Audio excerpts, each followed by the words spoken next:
Joseph had a job to do. That morning, his father had asked him to bring some sheep down from the hillside pasture to Hebron, where his family lived. As night fell in the land of Canaan, he carefully led the flock down the craggy slope and did not tarry. Joseph was a good and faithful boy of 17, and God made everything he did prosper. Drawing closer to home, he saw his father Jacob waiting for him near his tent. Now Jacob was a Hebrew, and the grandson of Abraham and the son of Isaac, whom God had chosen to live in the land of Canaan. Jacob had 12 sons, but Joseph was his favorite. Joseph's older brothers could see that their father's love for Joseph was greater than his love for them. Their envy for Joseph grew, and they were often cruel to him. Several days earlier, Joseph had angered his brothers when he told them about a vivid and wondrous dream he had. In the dream, he and his brothers were binding sheaves of wheat. Suddenly, his brother's sheaves bowed to his sheaf, which stood upright in the middle of the field. When Joseph told his brothers the dream, they were outraged. "Do you think you will reign over us as king?" said his brother Judah. "You're just a shepherd like us." And so the brothers hated Joseph all the more. Joseph neared his father's tent. "Come in, Joseph," his father said. "I have something for you." Inside the tent, Jacob showed Joseph a beautiful coat of many colors. "I made this coat especially for you," Jacob said, as he put it on Joseph's shoulders. "Father, I have dreamed again," said Joseph. "Last night I dreamed the sun and the moon and 11 stars all bowed to me." "What does this dream mean?" asked Jacob. "Shall your mother and I and your brothers bow to the ground before you as king?" Joseph's dreams perplexed Jacob, yet he wondered, would someday Joseph be greater than all his family? As Joseph prepared to leave his father's tent, Jacob said, "Tomorrow go see that your brothers and their flocks do well, and bring back word to me." The next day, Joseph put on his coat of many colors and headed north through the hills to find his brothers. He traveled for several days before spotting his brothers' tents in a wide pasture. When they saw him approaching, their jealousy for him seethed. "We should kill him and tell anyone who asks that a wild animal devoured him," they said to one another. Reuben, the eldest brother, could not believe what he was hearing. "We can't take his life," he said. "Then let's throw him in the pit over there," said Judah, pointing to a dry cistern nearby.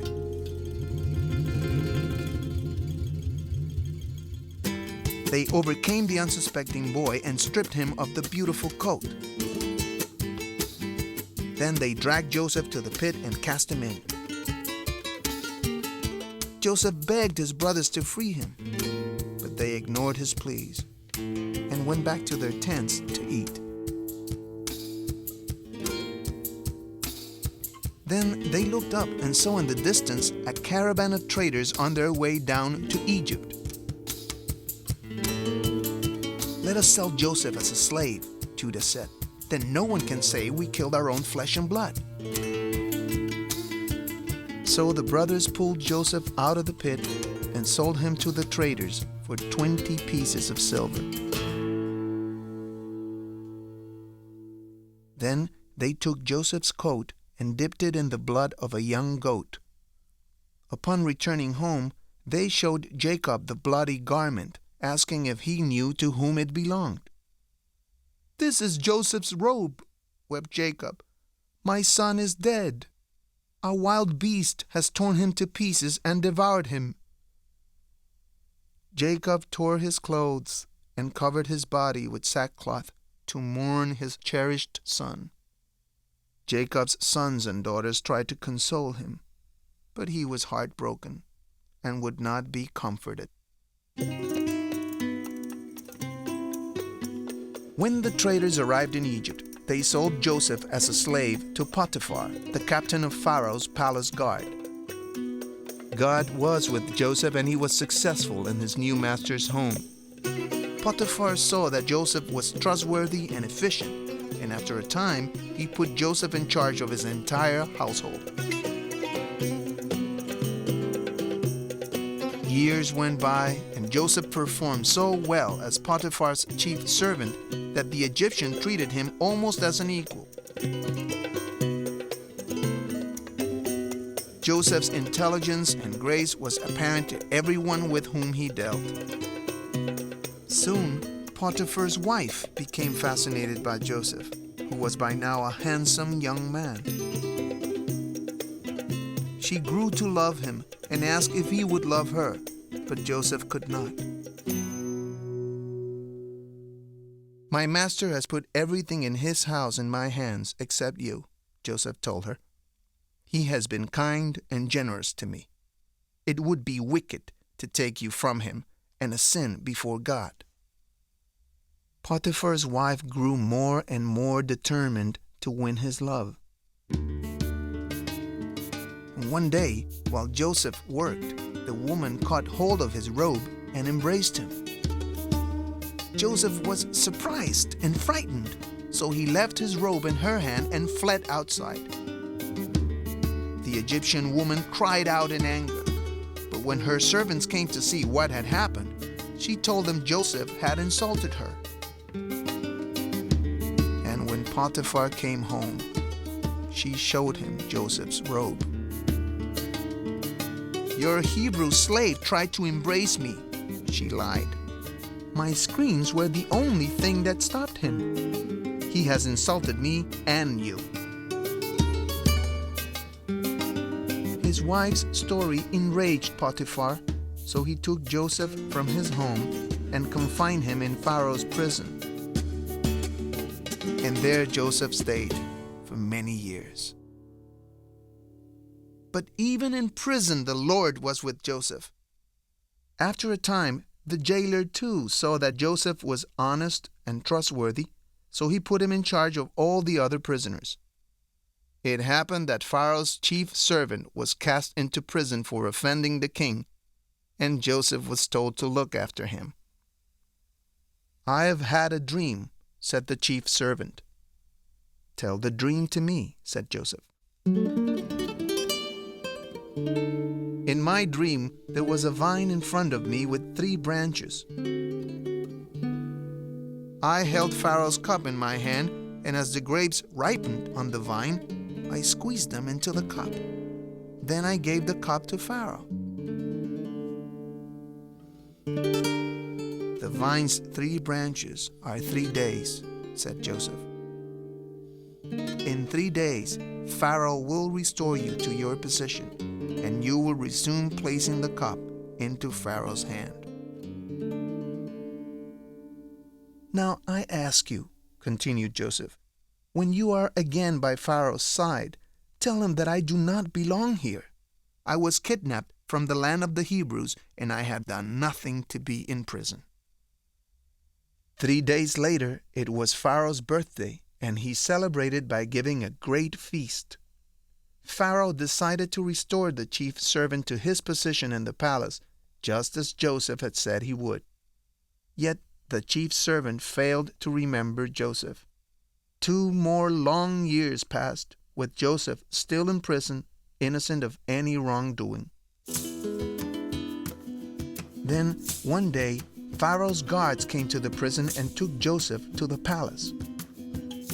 When Joseph arrived before Pharaoh, the chief servant stood beside his throne. "I've had a dream, and none of my magicians can interpret it," said Pharaoh. "My chief servant has told me you can hear a dream and tell what it means." And Joseph replied, "God will see to Pharaoh's welfare, not I."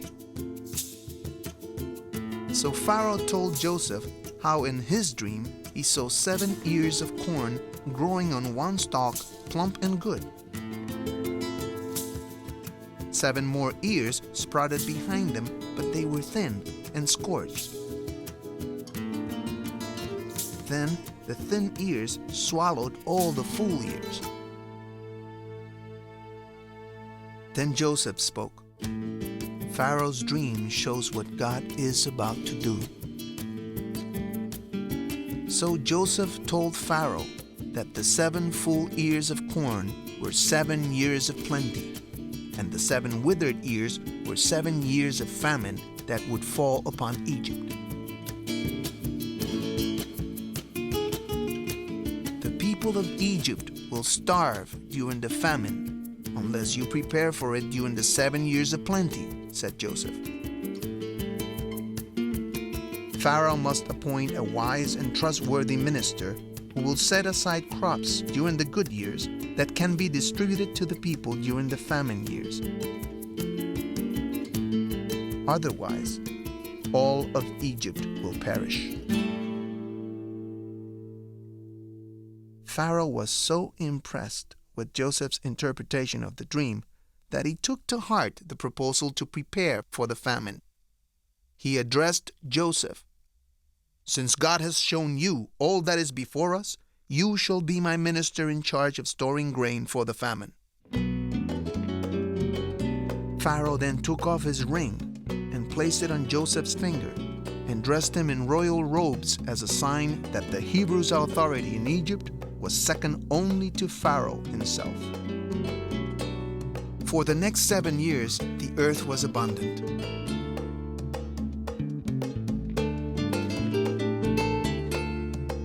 Joseph and his officers rode their chariots throughout Egypt, collecting the excess corn and bringing it to the storehouses in the cities. The supplies grew and grew until there were great mountains of corn. Pharaoh saw that all that Joseph did prospered, and he rewarded him with great wealth and power. Then, precisely as Joseph had foreseen, a terrible famine struck the land. The corn would not grow, and the animals died. When the Egyptians came to Pharaoh in their hunger, he sent them to Joseph, who opened up the storehouses and sold them grain.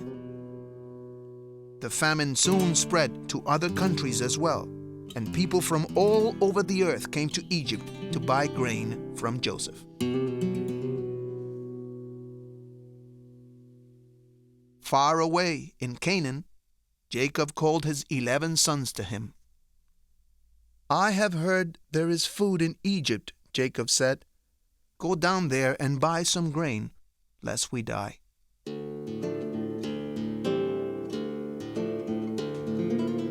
So Jacob's sons traveled to Egypt, all except Benjamin, who was the youngest. Jacob still grieved for Joseph, whom he thought dead, and he would not risk anything happening to Benjamin. Once in Egypt, the brothers went before Pharaoh's minister to buy grain. They didn't recognize the minister as their brother, but Joseph immediately knew them. And as they bowed before him, Joseph remembered the dreams he had had many years before and how his brothers had mocked him. "You are spies," Joseph said coarsely, "and you've come to see the weakened condition of my kingdom. You plan treachery." But they cried out, "No, we are 12 brothers, the sons of one man. The youngest is with our aged father, and one is dead." For so many years, Joseph had heard no news of his father and brothers, and he was overcome. He turned from his brothers and wept silently. After composing himself, he said, "If you are honest men, let one of your brothers remain confined with me, and I will let the rest of you go with some grain. But you must return with your youngest brother, so that I know you haven't lied to me." Then Joseph ordered a guard to bind Simeon, the second oldest brother, and take him away to prison. When the brothers returned to Canaan, they told their father how Pharaoh's minister had cast Simeon into prison and ordered them to bring their youngest brother back to Egypt. Jacob was heartbroken. Joseph was dead, he thought. Simeon was gone. And now this minister wanted to take his youngest son from him. "If harm should befall Benjamin on this journey, it would bring me down to my grave," Jacob said. "I cannot allow it."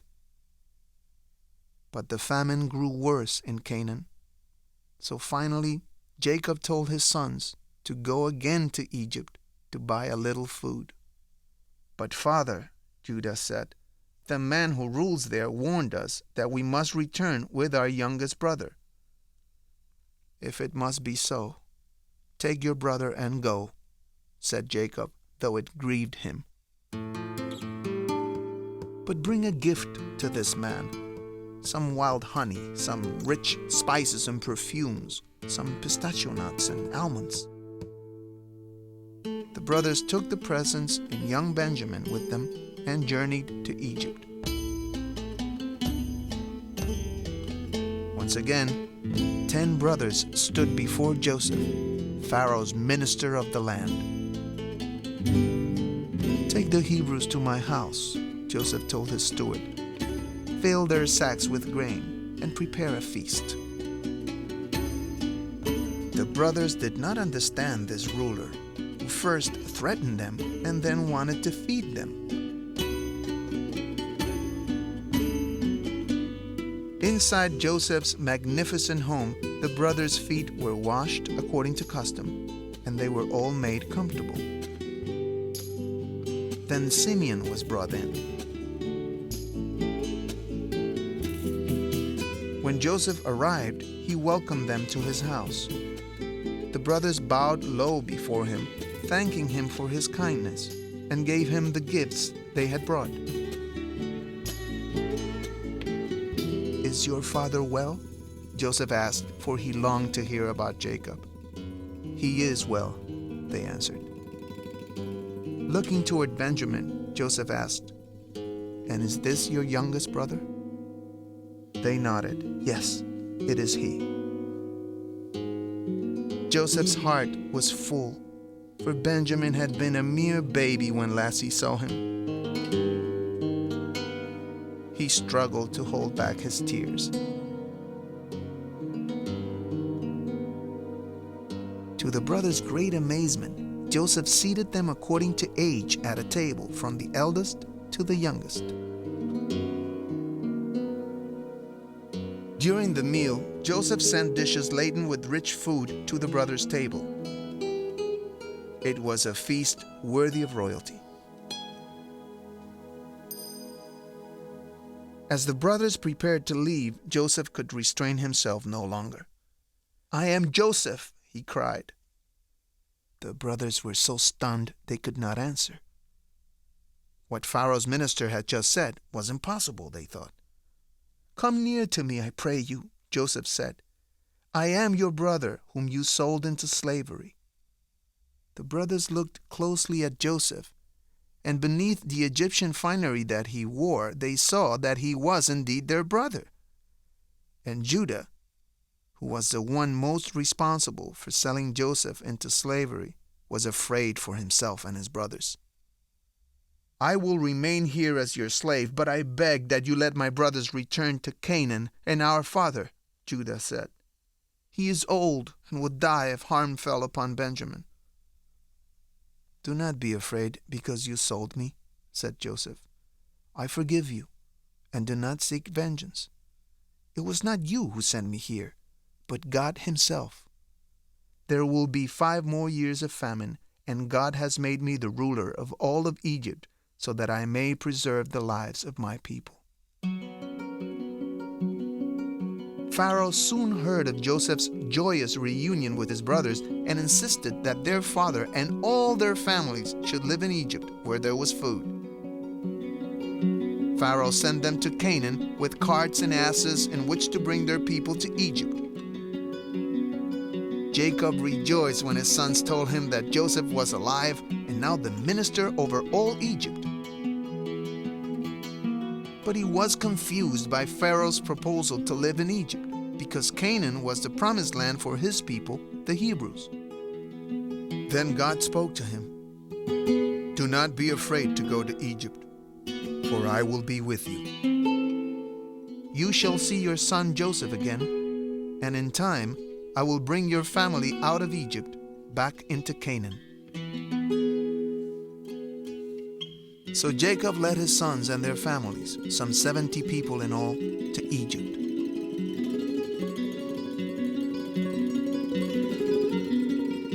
Joseph wept tears of joy when Jacob arrived, their embrace quelling the sorrow of their many years apart.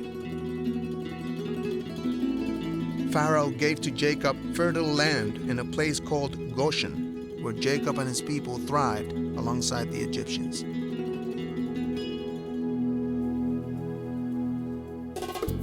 And so it was that God ensured the survival of the Hebrews by reuniting Jacob with Joseph and his brothers. There, the daughters and sons of Abraham, Isaac, and Jacob lived and multiplied for nearly 300 years until God brought them back to the land of Canaan.